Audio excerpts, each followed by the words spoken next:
In this video, we're going to continue our exploration of indeterminate forms that are not the typical 0 over 0 or infinity over infinity forms. And maybe typical is the wrong word. They're not the easy forms to deal with, because these ones you can simply apply L'Hopital's rule directly.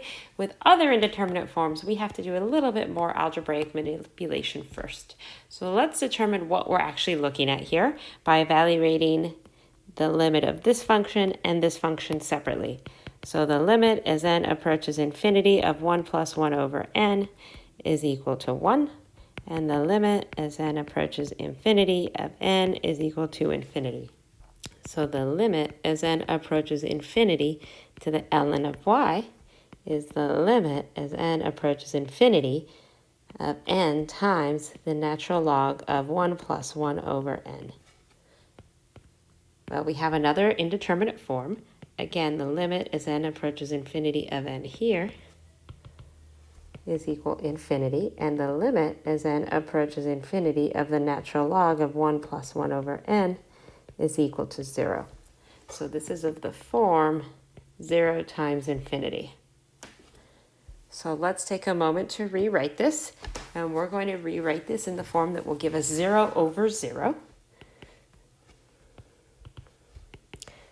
So we have the limit as n approaches infinity, and we're going to leave the natural log of 1 plus 1 over n in the numerator, and we're going to divide by 1 over n.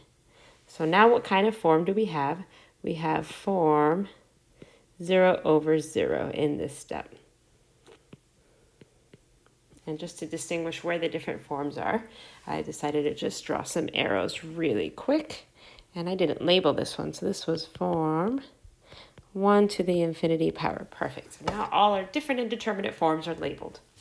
Okay, so now let's apply L'Hopital's rule directly. And since I'm running out of space, I'm going to scooch upward just a little bit. So I'm applying L'Hopital's to get the limit as n approaches infinity of 1 divided by 1 plus 1 over n. And then we have to use the chain rule to take the derivative of this inner function, which is 0. Plus negative 1 over n squared. So we'll multiply by negative 1 over n squared, and then divide by the derivative of 1 over n again, which is negative 1 over n squared. So we end up with a limit as n approaches infinity of 1 divided by 1 plus 1 over n. And you can rewrite this algebraically, or you can just notice that as n goes to infinity, this goes to 0. So we end up with 1 over 1, which is just 1. Okay, so as a little aside up here, I'm going to write that the limit as n approaches infinity of ln of y equals 1. And now let's scooch back up to the top. And this is exactly what we wanted to find here. So this becomes e to the 1 power, which is just e. And let's write down our result in red.